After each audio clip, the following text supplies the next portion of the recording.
Hi guys! Welcome to my vlog. Punta nga kami sa Kabangkalan kung saan po ay bibili kami ng seafood. At habang nilalakbay namin yung daan ay nakadaan din kami ng Tabo din at mayroon din palang palengke dito bago kami nakarating sa gusto naming puntahan at meron ngang pulis na nakaharang sa amin kasi hinanapan kami ng lisensya. Buti na lang kompleto at diretso sa pag-drive. At ayan na nga, nakarating na nga kami. At yan, natuwa talaga ako dahil nakakita ako ng sahang. At dito ko nalaman na mas mahal pala dito sa Kabangkalan kahit wala naman dito silang renta siguro kasi sa gilid lang naman ng daan. Mas mura pa rin talaga kapag sa Mandawi ka bumili. At mabuti na lang at nang nalaman namin at para sa susunod ay hindi na kami dito uulit. Diretso na lang talaga sa Mandawi. Ang laki talaga ng diferensya. At yung dinaanan namin kanina na merkado ay dumaan rin kami kasi may tilapia sila dito kaya napabili na rin at sabay na rin bili kami ng saging dahil gusto ni Dia at nang umuwi na nga kami, diretso luto na rin para sa aming uulamin. Sarap nga naman pala ng sahang na ganitong luto kasi yung alam lang namin yung tahong. Ay, ayan, mapapadami na naman yung kain natin nito.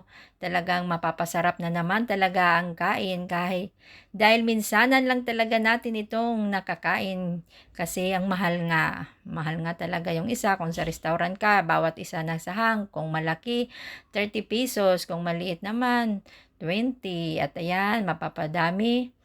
Kaya matutuwa yung mga bata na naman. Ayan yung sako na dinala namin kanina kasi dyan namin lahat nilagay. At ayan na nga si Dada.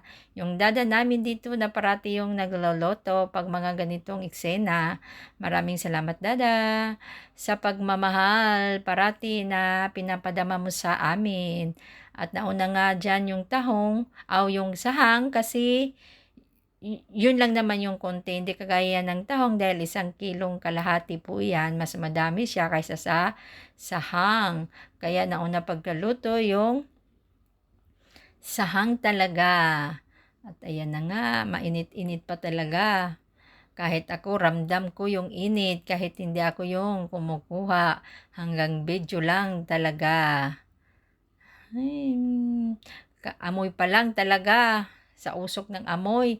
Talagang magugutom ka na talaga sa sarap at nilagay na nga ng husband ko lahat ng tahong para maluto na at makakain. Hinintay pa kasi din namin yung panganay kong anak kasi siya lang po yung nakapagsimba sa amin. Ngayon kasi maaga pa lang ay umalis na kami ng husband ko para makabili ng ulam. Maraming salamat sa patuloy na suporta. Mag-enjoy lamang kayo at pagkatapos nga maluto, ayan na ginawa ng husband ko. Tinanggal na niya yung shell para madali lang daw